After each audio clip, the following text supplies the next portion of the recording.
I could hold a grudge as good as any of them out there, actually. That was good aspects of I would say the motivation. Like, you know, it's very different. Like, I didn't have any friends on the other teams. I didn't, you know, and I think it's a little different day and age. Interesting. Yeah, I didn't. Even ex-teammates that left? Well, yeah, to a degree, but okay. I mean, my friends were the guys that were in the battle with me. So sick. It's very different in today's age, which I actually think is a little,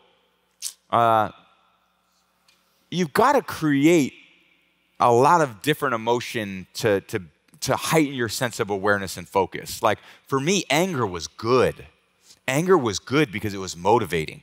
The more I could create an enemy, the more I wanted to go out and kill those guys. Now, I knew I wasn't going to kill them physically, but man, if I could just, what did they say? You know, and what did they look like? And did they disrespect me at all? You know, and did that asshole say something? Like, those are little things that can get me right in the emotional frame of mind that when I ran on the field and I said, let's fucking go. It was really, let's go kick some ass. That's what we were doing. So there wasn't a lot of smiley faces with me out there. There wasn't a lot of smiley faces with Michael Jordan. There weren't a lot of smiley faces with Kobe Bryant. There weren't a lot of smiley faces with Tiger Woods. Right? Tiger wasn't trying to be friends with anybody. Tiger had no friends. Tiger's friends were guys that he knew he could kick their butt. Those were Tiger's friends. And they were very happy to have their butts kicked by Tiger Woods to be his friend. So Tiger had him right where he wanted him. And I think for me, like, even when I watch sports today and I see, like, golf's a good example. I see these guys on the range. Yeah. Like, they're all buddies and their caddies are friends. And I'm like, that's not the killer instinct. That's just not. I don't know how you can want to crush the competition, because they are your competition, but then to, like, have dinner with them the next night. Yep. Now, I had a few friends, like, because maybe it was a long period of time, but I could count on one hand the number of, maybe Peyton Manning and I love Peyton. Maybe I've had dinner with him twice in 23 years. And it's not because I don't love him. I really do. Twice in 20 years. Probably. 23 years.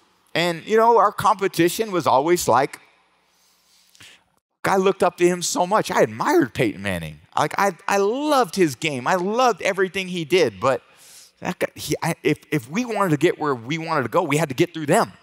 So I had to create something different in my mind. He couldn't be my friend. You know, when I see that with a lot of the guys that, you know, Drew Brees, I love Drew. He was incredible, but he wasn't my friend. Now he's my friend because I'm not competing against him anymore. And I just think it's different now because of social media, the ability to connect with everybody. Everyone's friends now in sports all the time. And I'm like, I don't get that. That's just not my thing. So, and it's not that I'm trying to be a jerk, but in my job, it's different than my person, you know,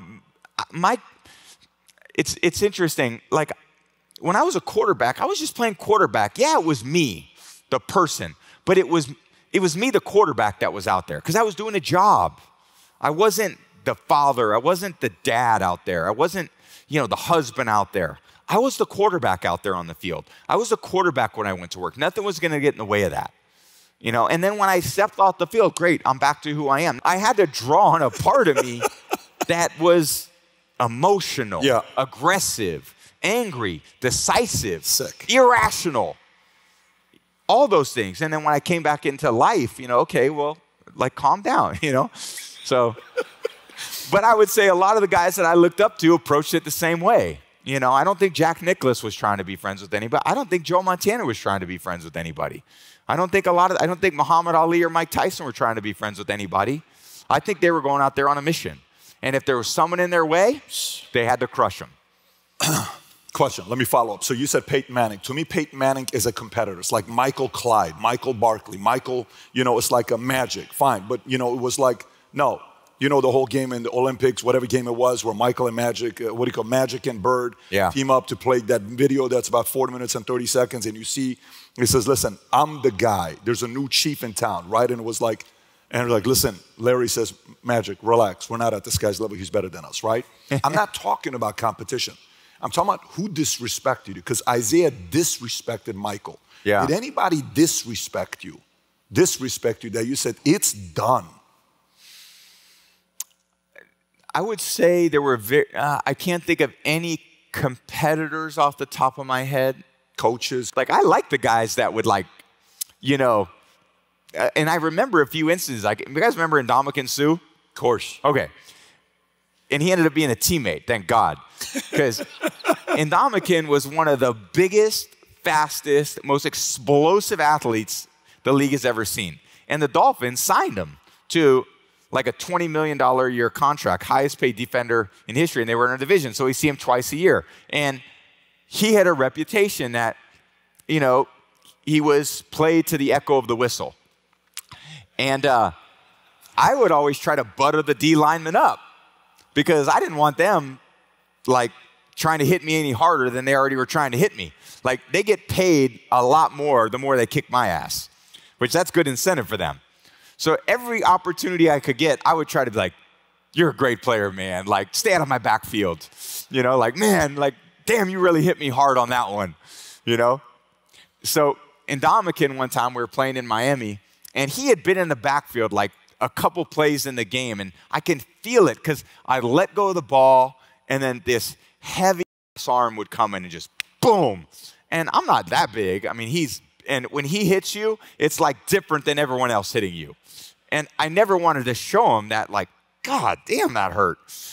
So he got me a couple times early. So it was like the second drive of the game, and we were driving the ball, and I 1, 2, 3, 4, 5. I dropped it, and I threw the ball. And just as I threw it, boom, he hit me again. And I'm like, how did he get here that quick? So I slapped him on the butt. And I go, dude, stay out of our fucking backfield today. And he looked at me and goes, I'm not your fucking friend. And I was like, I respect that. I respect that. I never said another word to him.